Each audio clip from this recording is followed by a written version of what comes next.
నాగనాథ్ గారు, పరాభవనామ సంవత్సరంలో వృశ్చిక రాశి వారికి అసలు ఏ విధంగా ఉండబోతుంది?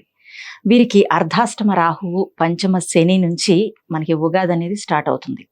అయితే వివిధ రంగాలలో ఉన్న వారికి ఈ రాహు శని యొక్క ప్రభావం అసలు ఏ విధంగా ఉండబోతుంది? ఈ వృశ్చిక రాశి వారందరికీ కూడా విద్య, ఉద్యోగం, వివాహం, విదేశీయానం ఓవరాల్ గా అసలు ఎలా ఉంటుందంటారు? హిట్ ప్రేక్షకులందరికీ కూడా పరాభవనామ సంవత్సర శుభాకాంక్షలు. మాధవి గారు, ఓకే, వృశ్చిక రాశి వాళ్ళకు నిజంగానే అర్ధాష్టమ రాహువు పంచమ శనితోనే వాళ్ళ ఉగాది స్టార్ట్ అవుతుంది. అయితే వీళ్ళ గోచార రీత్యా అంటే వృశ్చిక రాశి వాళ్ళకి గోచార రీత్యా జరుగుతున్నటువంటి ఒక అద్భుతం ఏంటంటే ధనస్థానాధిపతి పంచమాధిపతి, కుటుంబ ధనస్థాన వాక్స్థాన వ్యవహార స్థానాధిపతి గురువు, పంచమాధిపతి గురువు. ఈ సంవత్సరంలో ఇప్పుడు మిథున రాశిలో నుంచి కర్కాటక రాశిలోకి జూన్ 2, 2026, అక్టోబర్ 30th తర్వాత సింహరాశిలోకి గురువు సంచరిస్తాడు. సో ఇలాంటప్పుడు ఒక మనిషి జీవితంలో వాళ్ళు కాన్షియస్లీ అన్కాన్షియస్లీ వాళ్ళు కోరుకునేది ఏదైనా ఉంది అంటే ఫైనాన్షియల్ ఇండిపెండెన్స్. ఎందుకంటే మన చేతిలో డబ్బు ఉంది అంటే ఇంకా అంతకంటే మనకి ఆత్మవిశ్వాసం ఇంకోటి ఉండదు కదా. సో ఈ సంవత్సరం వృశ్చిక రాశి వాళ్ళకి ద ఇయర్ ఆఫ్ ధనలక్ష్మి అని చెప్పొచ్చు. ఇప్పుడు నిన్న రైట్ టర్మ్ ఇది వినలేదు, the year of Dhanalakshmi, prosperity, welfare అనొచ్చు. అంటే ఈ వృశ్చిక రాశి వాళ్ళకి నిజంగా ధన యోగం. యోగము అంటే వాళ్ళకి ఏదో కలిసి వచ్చేది సిరి సంపదలు ఆర్భాటంగా వచ్చేది కాదు మేడం. ఖచ్చితంగా వీళ్ళు గతంలో శ్రమించారు, ఏదైతే కష్టపడ్డారో, ప్రణాళిక వేసుకున్నారో, దానికోసం వాళ్ళ పూర్తిగా వాళ్ళ టైంని దానికోసం సాక్రిఫైస్ చేశారు. ఎందుకంటే పరాభవనామ సంవత్సరము మీ ఈ గోచారంలో ఉన్నటువంటి ప్లానెటరీ పొజిషన్ 3 రకాల లక్షణాలను టెస్ట్ చేస్తుందంట పరాభవనామ సంవత్సరం. అందులో ఒకటి మీ బుద్ధి, రెండోది మీ యుక్తి, మూడోది మీ శక్తి. ఓకే, పరాభవనామ సంవత్సరంలో. ఎందుకంటే ఇది పూర్తిగా అంతర్గతమైనటువంటి లక్షణాలని బయట ప్రపంచానికి పరిచయం చేసేటువంటి సంవత్సరం అట. అంటే మీరు లోపల ఏంటి అన్నది ఇన్ని సంవత్సరాలు మీరు దాచిపెట్టుకున్నారు చూడండి, అది ఈ సంవత్సరం బయటకు వస్తుంది. సో వృశ్చిక రాశి వాళ్ళకి ధనస్థానాధిపతే వాళ్ళకి మెయిన్ రాశి నుంచి, ఏది మిథున రాశి నుంచి కర్కాటక రాశిలోకి వస్తాడంటే ఖచ్చితంగా వృశ్చిక రాశిలో 10 మందికి 5గురికి గడిచినటువంటి విశ్వావసునామ సంవత్సరం చేదు అనుభవమే. ఎక్కడ? ఫ్యామిలీ అంటే కుటుంబంలో. అట్ ద సేమ్ టైం పంచమ భావం అంటే ఏంటంటే సమాజంలో, ప్రపంచంలో మీకు కావాల్సిన ప్రేమ, గుర్తింపు, ఇటువంటివన్నిటికి కూడా మీరు ఖచ్చితంగా దూరం అయి ఉండాలి, లేదా అక్కడ నలిగిపోయి ఉండాలి. ఈ ధనస్థానం వల్ల వాక్స్థానం, వ్యవహార స్థానం అన్నది ఇప్పుడు మిథున రాశిలో ఉన్నారు. సో మీరు చెయ్యని తప్పుకి నిందలు అనుభవిస్తారు. మీరు మీ ఫ్రెండ్ ఎవడో టీవీ కొనుక్కుంటే మీరు ఈఎంఐలు కడతారు. సో మీరు ఒక రకంగా చెప్పాలంటే బలికా బకరా అయిపోతారు. అంటే మీ మంచితనము, మీ నిజాయితీ, మీలో ఉన్న అంతర్ముక్కుల లక్షణం అంటే ఇంట్రోవర్ట్ నేచర్, ఏ లక్షణాలు ప్రధానంగా ఉంటాయి. మరి ఈ యొక్క కార్యాచరణ ఏదైతే ఉందో వీళ్ళు గతంలో లాస్ట్ 1-2 years చేసింది, దానికి నిజంగా ఈ సంవత్సరంలో గోచార ఫలంలో ఏమన్నా ఫలితం ఉందంటే 100% ఫలితం ఉంటుంది. ముఖ్యంగా వీళ్ళు గమనించాల్సింది, వృశ్చిక రాశి వాళ్ళకి చిన్నప్పటి నుంచి కూడా ఆర్థిక విషయాల్లో అంటే వాళ్ళు ఫైనాన్షియల్ మ్యాటర్స్ లో చాలా క్యాలిక్యులేటివ్ ఉంటారు. ఇన్వెస్ట్మెంట్ చేసేటప్పుడు వాళ్ళకి తోచింది, వాళ్ళకి ఏం నచ్చిందో అది చేసేస్తారు. చాలా సందర్భాల్లో వాళ్ళు రాంగ్ ఇన్వెస్ట్మెంట్ చేసి ఇరుక్కోవడం. ఒక 15-20 సంవత్సరాలు అమెరికాలో ఉండి సంపాదించిన డబ్బు మొత్తం ఆలోచించకుండా షేర్స్ లో కానీ, లేకపోతే ఆన్లైన్ ట్రేడింగ్ లో కానీ, లేకపోతే ఇంకేదైనా ప్రాజెక్ట్స్ లో కానీ, ఒక 100 రూపాయలు కూడా బ్యాంక్ బ్యాలెన్స్ పెట్టుకోకుండా కూడా ఇన్వెస్ట్మెంట్ చేసేటువంటి లక్షణాలు వీళ్ళకు ఉంటాయి. So when they believe that is ultimate. అర్థమైందండి?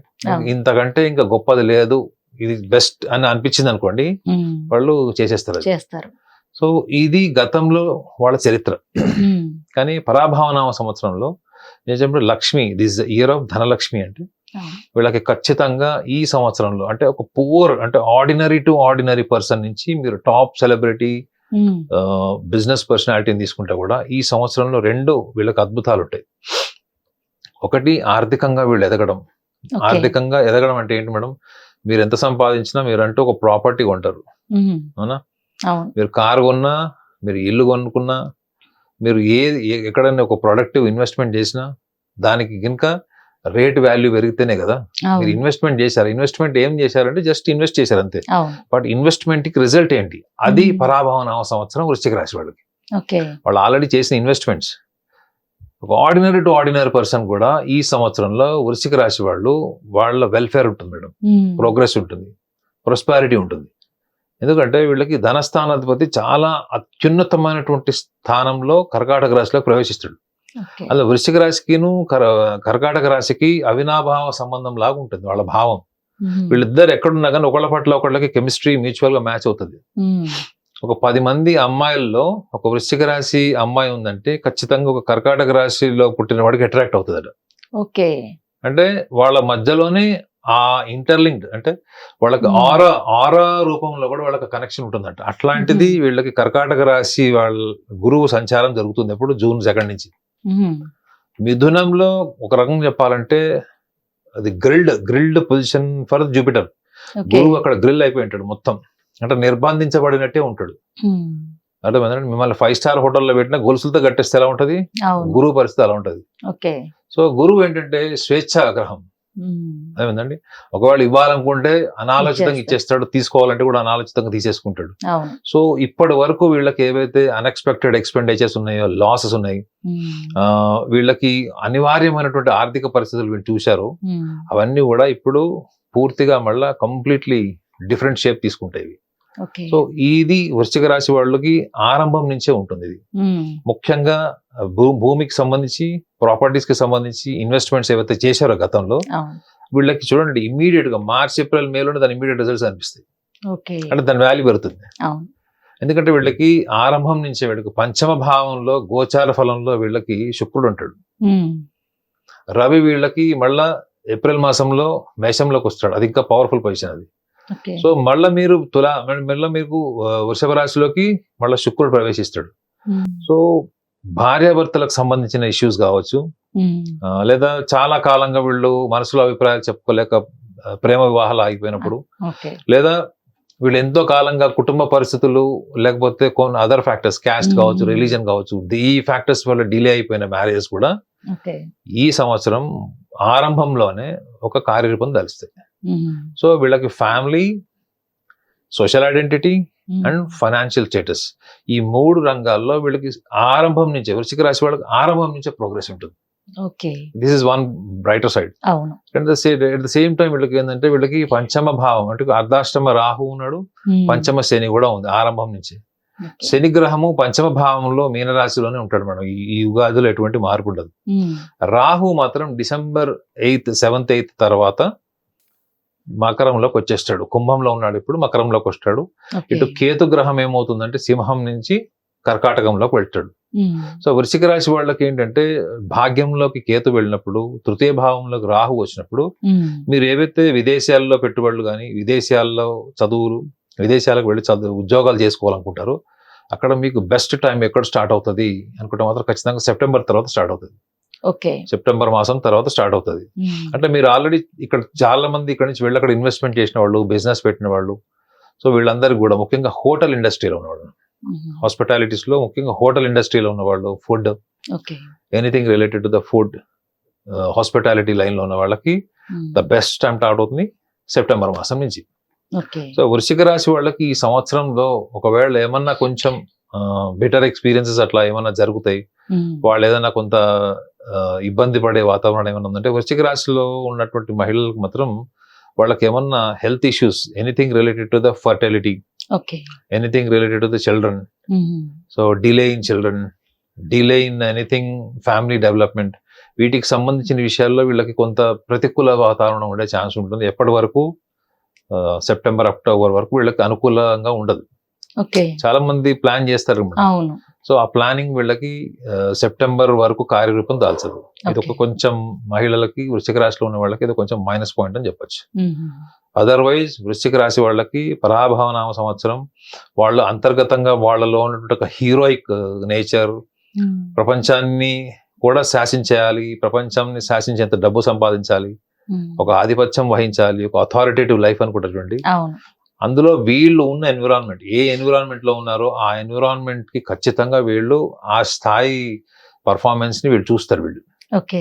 అంటే వీళ్ళు కొంత చేసేది ఉంటుంది, కొంత జరిగేది ఉంటుంది. సో ఆ జరిగేది వీళ్ళ ప్రయత్నంకి కూడా అతీతంగా వీళ్ళకి వచ్చేటువంటి ప్రోగ్రెస్, డెవలప్మెంట్, అవును, ఐడెంటిటీ, అథారిటీ ఇవన్నీ కూడా వీళ్ళకి ఈ సంవత్సరంలో ఆది నుంచే ఉంటాయి. ఓకే. సో వీళ్ళు చేయకూడదు ఏమన్నా ఉందంటే మాత్రం వీళ్ళు ఆన్లైన్ బెట్టింగ్ కానీ, ట్రేడింగ్ సైడ్ కానీ, ఇంపల్సివ్ ఇన్వెస్ట్మెంట్ ఈ సంవత్సరంలో చేయొద్దు. ఒకవేళ చేశారో దాన్ని మీరు మెయింటైన్ చేసుకోండి. కొత్తగా ముఖ్యంగా అప్పులు తీసుకొచ్చి మాత్రం చేయొద్దు. ఈ చిన్న జాగ్రత్తలు తీసుకుంటే చాలు వీళ్ళకి. Okay sir. వీరు ఇంకేమన్నా అంటే ఎటువంటి ప్రణాళికలు వేసుకోవాలంటారు అసలు? ప్రణాళికలు వేసుకోవడం కాదు, వీళ్ళు ముఖ్యంగా ఈజీ మనీ ఉంటుంది చూడండి మేడం. కొంతమంది ఇప్పుడు అపార్థం చేసుకోకూడదు కానీ కొంతమంది గ్యాంబ్లింగ్ లో తొందరగా డబ్బు సంపాదించాలనుకుంటారు. మేబీ రేస్ కోర్స్ కావచ్చు, కార్డ్స్ కావచ్చు, కెసినో కావచ్చు. వీటికి మాత్రం ఈ సంవత్సరం చుక్కాలు చూపిస్తుంది. అంటే అర్థం ఏంటంటే దానికి వ్యతిరేకమైనటువంటి స్థితి. సో ఆ రంగంలో డబ్బు సంపాదించాలి అనుకుంటే మాత్రం డ్రాప్ చేసుకోవడం ఐడియా బెటర్. అంతే తప్ప వీళ్ళు ఆ రంగంలోకి అలవాటు పడిపోయి ఎడిక్ట్ అయిపోయిన వాళ్ళు మనం కంట్రోల్ చేయలేము. ఇప్పుడు రేస్ కోర్స్ దగ్గర మీరు నుంచొని ఎంతమందిని ఆపగలుగుతారు, ఎంతమంది గైడ్ చేయగలుగుతారు. సో ఈ స్మార్ట్ మనీలో కూడా కొంచెం ఇది ఈ టైప్ ఆఫ్ పర్వర్టెడ్ ఇన్కమ్ అనుకుంటారు చూడండి, వాళ్ళకి మాత్రం వృశ్చిక రాశి వాళ్ళకి ఇది అసలు ప్రతికూలమైనటువంటి టైం. ఆ ఒక్కటి డ్రాప్ చేసుకుంటే మాత్రం ఖచ్చితంగా ఈ పరాభవనామ సంవత్సరం వీళ్ళకి అద్భుతమైనటువంటి సంవత్సరం అని చెప్పచ్చు. పరాభవనామ సంవత్సరంలో వృశ్చిక రాశి వారి గురించి చాలా చక్కగా చెప్పారు sir. Thank you so much.